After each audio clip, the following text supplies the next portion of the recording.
What up, guys? Okay, so I wanted to talk to you guys about a topic that I find very, very interesting. We all experience it, but no one really talks about it. Intrusive thoughts. Intrusive thoughts are basically just unwelcomed, involuntary thoughts, urges, images that you get in your head and they come out of nowhere and you're like, what was that about? And for most people, they're just like a fleeting annoyance. Like, you think about it and you're like, oh, that was weird, and then it just goes away. Like some that I've had before. We're about to get real personal, okay? And just know I am not crazy. It's just we all got them, and I'm definitely curious to hear yours. Sometimes I'll have this thought, like while I'm driving on the highway, and I'll just think, what if I just turned into oncoming traffic like the opposite way? Or what if I just yanked my wheel super hard to the right and it just caused a huge accident? Like, my mind just explores these different weird possibilities that are kind of scary to think about, but it's like, whoa, where did that come from?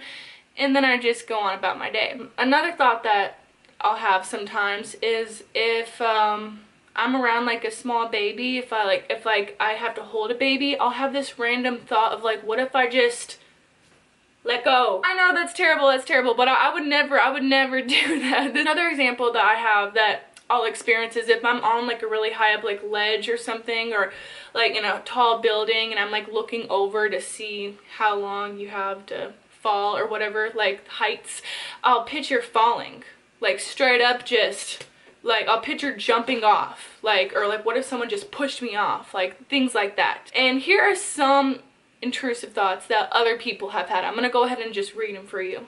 I have a random thoughts of hurting myself badly. Like, I'll be chopping veggies with a big knife and my brain will go, you could just put that through your head. I've had that thought too. I'm not a violent person. I used to get very violent, horrific, intrusive thoughts, which terrified me to the point where I became phobic of knives and scissors. Another one. I see myself sitting on the window ledge ready to jump. Got that one. While driving, I often have the thought of driving into oncoming traffic and causing an accident. I already said I had that one. And this one is very common for new mothers, which I can understand how distressing and how hard that must be to deal with, but this is very common. Harming my children. Then I have all these self-loathing thoughts about what a bad mom I am for thinking that. And I think a lot of this can happen with postpartum depression or just different things like that, to where you're just paranoid because you're a new mother and you're so scared of like harming your children, or like you hear something in the news about like mothers that do harm their children and you're so terrified to think like, how could they do that? Like, am I capable of doing that? Things like that. Overall, people just have a fleeting annoyance with these. Like, they kind of just come and go. But for people that experience OCD and anxiety, it is very hard for them to just let these thoughts go. People with anxiety, they end up finding themselves in this negative loop to where they start thinking about the thought and then they have to have it somehow alleviate. Like, for example, this is a really good example for me, and I do go through this till this day. If one of my family members is driving somewhere, like leaving somewhere, and I can't get a hold of them, I will automatically assume the worst, that they got in an accident, that they died, and I will not feel better until I hear from them. Like, it will just keep going over and over and over in my head, and it'll get worse and worse and worse. But people with OCD, they have this, but it's also a little bit severe because it's kind of like the obsessiveness with it, which again is the thinking about it, analyzing it, trying to find meaning to it, which is what you should not do with these because these are meaningless thoughts, but we'll get into that later. But they'll just keep thinking about it, playing it over, trying to figure out, why am I having these thoughts? And then they'll end up doing some type of ritual, whether that's in their head, by justifying it, trying to give meaning to it, like I said, or outside of themselves, such as if they're afraid they're going to hurt somebody, they'll hide all the knives to prevent that, even though these people are like the least likely people to do anything. It's just that their mind is in this pattern of focusing on this thought, creating this sense of urgency in the mind, thinking, oh my gosh, what's going on? We have a problem here, we need to fix it, because you're focusing on this thought that's inflicting this emotion for you, because they're very upsetting. If you're ever thinking of talking to somebody about this, because if you have problems like with OCD with this, or with anxiety with these thoughts, then I would definitely recommend you know, if you can, talking to a therapist, but make sure you go to a therapist that specializes in these types of things.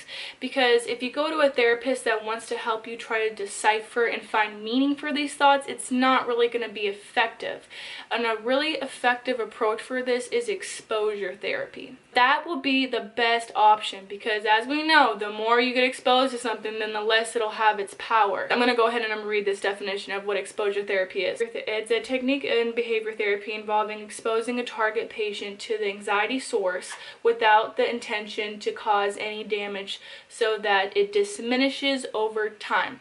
Super effective, yet definitely a tough process to go through. So psychologists will usually start giving them mini homework assignments for this, so that they can work up to the big anxiety source. So let's say someone has a fear of leaving their home because they're terrified of maybe like a mass shooting happening, or they're terrified that they're gonna hurt somebody. So a little mini assignment for them may be, okay, now I want you to start going to the store to get your groceries.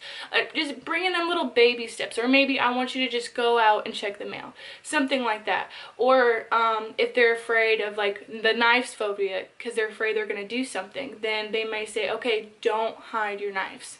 Okay, hold the knife and cut the vegetables. Little things like that that obviously don't seem like a big deal to us, but to these people that are trying to go as far as preventing this stuff from happening, it's a really big deal to them to face this stuff. And the whole key is to face these intrusive thoughts, let them rise to the surface, and let them be. It's honestly, if you think about it, a really badass, intense way to meditate, because they have to let these thoughts arise and then just let them float. Feel those thoughts and just let them float. Because the whole thing with people with OCD is that with these types of intrusive thoughts, is that they'll have these thoughts rise, and then they'll try to do everything they can to justify them and get them out of their head, and then it temporarily pushes them down, but then they rise up again, and sometimes even stronger.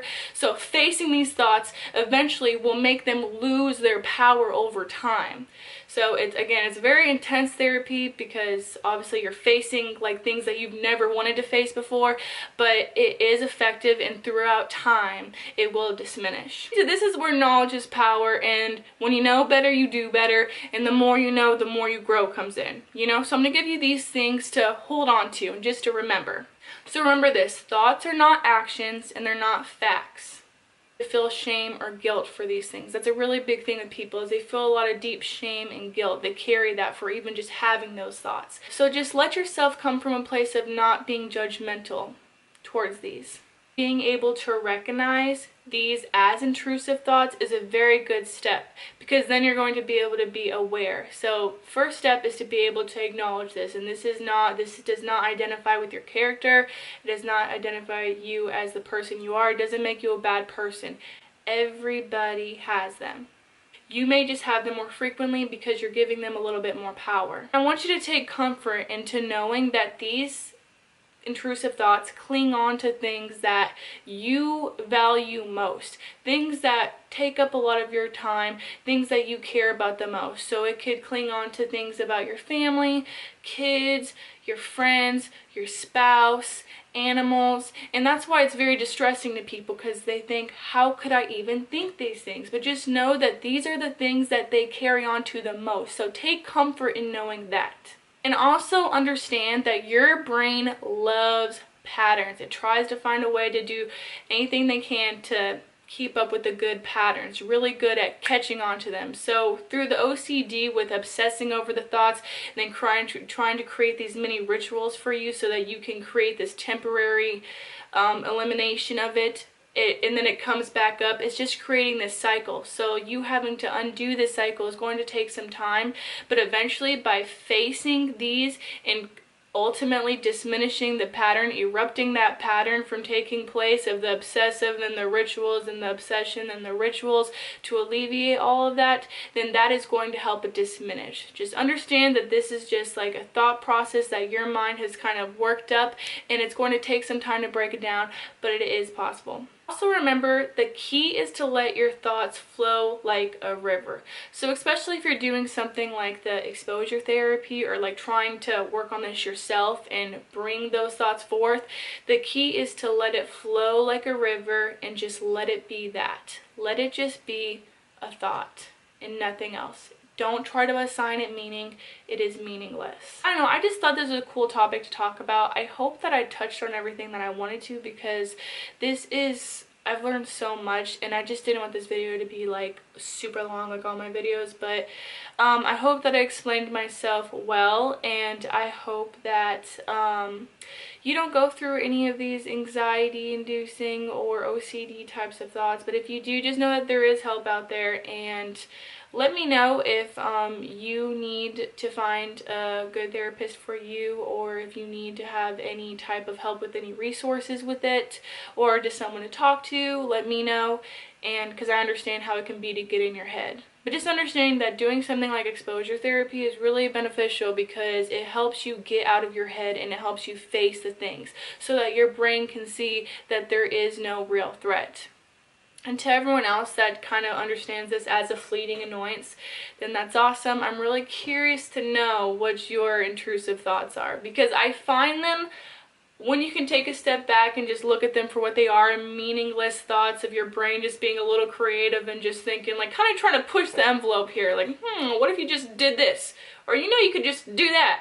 I think they're very funny to share, because again, I understand that they are meaningless. So if you feel comfortable, I would really love to know what your intrusive thoughts are. And it doesn't matter how crazy they are, because again, thoughts are not facts, they're not actions, they mean nothing.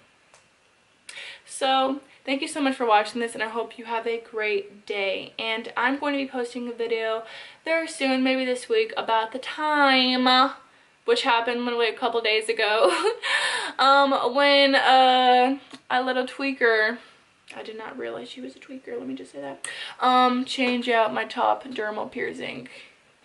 It was a mess, but it's good. I'm alive, she's okay, so we're all good. So thank you so much for watching. I hope you guys have a great day. Please subscribe. Now, I know I'm gonna be that YouTuber now, but please subscribe, and please like my stuff, and please comment, because it means so much to. Thank you guys for watching. Bye. Oh, that's how YouTubers do it. They go, bye. See, watch, and look how cool it's gonna look.